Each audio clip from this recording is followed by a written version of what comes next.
ममता विष्ट जी प्रश्न कर रहे हैं, गुरु जी क्या सच में करवा चौथ के व्रत से पति की आयु लंबी होती है? ये ममता जी प्रश्न कर रही हैं, क्या सचमुच करवा चौथ के व्रत से पति की आयु लंबी होती है? बिल्कुल होती है। कोई भी व्रत किया जाए, कोई भी व्रत किया जाए, वो दीर्घजीवी तो बनाता है। आप कोई और व्रत ना करें, आप केवल बड़ों को प्रणाम करना शुरू कर दें, माँ बाप के पांव छुएं, बुजुर्गों के पांव छुएं, अतिथि के पांव छुएं, गुरुजनों के पांव छुएं। जब आप अपने से बड़ों का आदर करेंगे, उनके पांव छुएंगे, तो अपने आप क्या होगा? अपने आप आपकी आयु बढ़ जाएगी। क्योंकि जिनके पांव छुएंगे वो क्या बोलेंगे? दीर्घजीवी, खूब जियो, खूब खूब लंबी आयु हो, खूब कोई ना कोई तो आशीर्वाद देगा। आशीर्वाद व्यर्थ नहीं जाता। तो आप जो दुआ, आपने जो एक करवा चौथ का व्रत रखा, तो प्रार्थना की ठाकुर जी से, भगवान से, हाँ, जो प्रार्थना की कि हे प्रभु हमारी घर में सुख शांति बनी रहे और पति की आयु लंबी हो, तो जब आपने प्रार्थना की है तो कुछ अंश तो भगवान उसे स्वीकार करेंगे। तो जरूरी है, ठीक है, कोई बुरा नहीं है, आयु तो लंबी होती ही है। सीता जी लंबी मांग भरती हैं, तो उससे भी राम जी की आयु लंबी के लिए मांग भरती हैं। ये हमारा सनातन धर्म में ये सब वर्णन है। राधे राधे गुरु जी, मैं अपने पति से बहुत प्रेम करती हूँ पर वह मुझसे नहीं करते, ऐसा क्यों?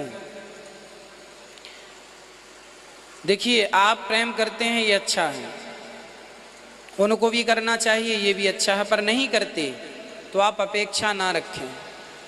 आप अपना कर्म करते रहिए, वो अपना करें, करना तो चाहिए, पर प्रेम करते हुए भगवत चिंतन भी करते रहें। ठीक है, करना चाहिए प्रेम, परंतु गृहस्थ जीवन में आप अपने पति से बोलें, वो भी कथा सुना करें।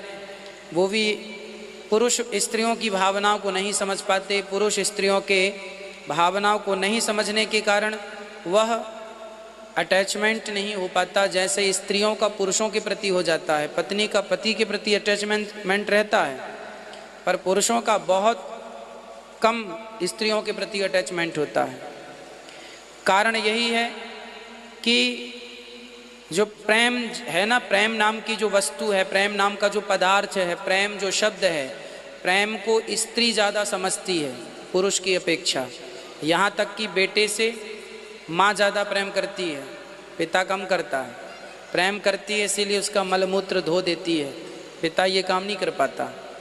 तो स्त्री के अंदर ऑलरेडी प्रेम की अधिकता है ही, स्त्री के अंदर ऑलरेडी प्रेम की अधिकता है, जबकि पुरुष में प्रेम का पदार्थ जरा कम होता है।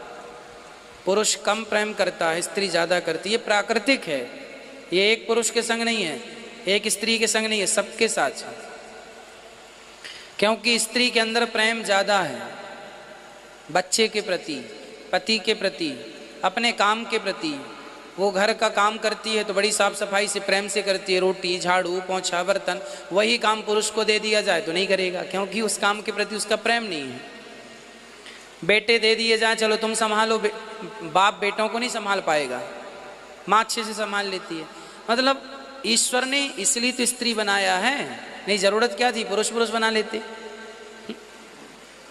प्रेम की अधिकता स्त्री में ही होती है, इसलिए स्त्रियां ज़्यादा प्रेम करती हैं पति से। पति का भी प्रेम होता है, बहुत सारे पति करते हैं, पर आप जो अपेक्षाएं रखती हैं ना, वो आपकी अपेक्षाएं ज़्यादा हैं। जितना मिल रहा उसमें ही संतुष्ट रहो, उतने प्रेम में ही खुश रहो। क्योंकि पुरुष इससे ज़्यादा प्रेम है ही नहीं उसके पास, बेचारा देगा कहाँ से, है ही नहीं। स्त्री के पास ज़्यादा प्रेम है तो वो ज़्यादा देती है, पुरुष के पास प्रेम कम होता है। इसलिए उनसे ज़्यादा अपेक्षाएं ना करें, जितना प्रेम है उतना ठीक है। दूसरी बात यह भी है कि स्त्री अपने प्रेम को प्रकट कर देती है, जबकि पुरुष भी प्रेम करता है अपनी स्त्री से, अपने बच्चों से, पर वो प्रकट नहीं करता। पुरुष और स्त्री में ये भी एक बड़ा अंतर है कि स्त्री अपने प्रेम को प्रकट करती है, वो बार बार कहती है हम आपसे प्रेम करते हैं, जबकि पुरुष नहीं कहता, जबकि करता है वो भी प्रेम, पर पुरुष कह के नहीं करता, स्त्री कह के करती है। ये बात सब में लागू नहीं है, पर अधिकांश यही होता है। पुरुष कम कहता है, स्त्री ज़्यादा कहती है।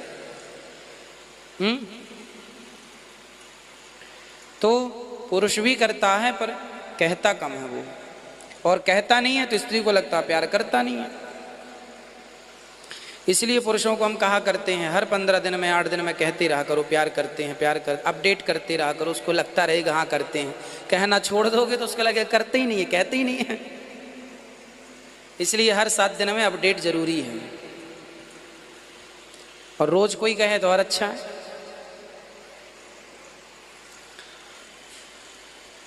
हेमराज कौशिक जी, राधे राधे महाराज जी, जब भी हम अपनी सहेलियों के संग होते हैं तो हमारे पति बहुत बुरा भला बोलते हैं। अब इस स्थिति में मुझे क्या करना चाहिए, कृपया उचित मार्गदर्शन करें। देखिए, गृहस्थ जीवन में ज़्यादा से ज़्यादा समय अपनों को देना चाहिए, अर्थात जैसे में पति प्रसन्न रहे वैसा करो, जैसे में पत्नी प्रसन्न रहे वैसा करो। एक दूसरे की प्रसन्नता के लिए जीवन हो तब बढ़िया है। हम अपनी इच्छाओं का त्याग कर दें।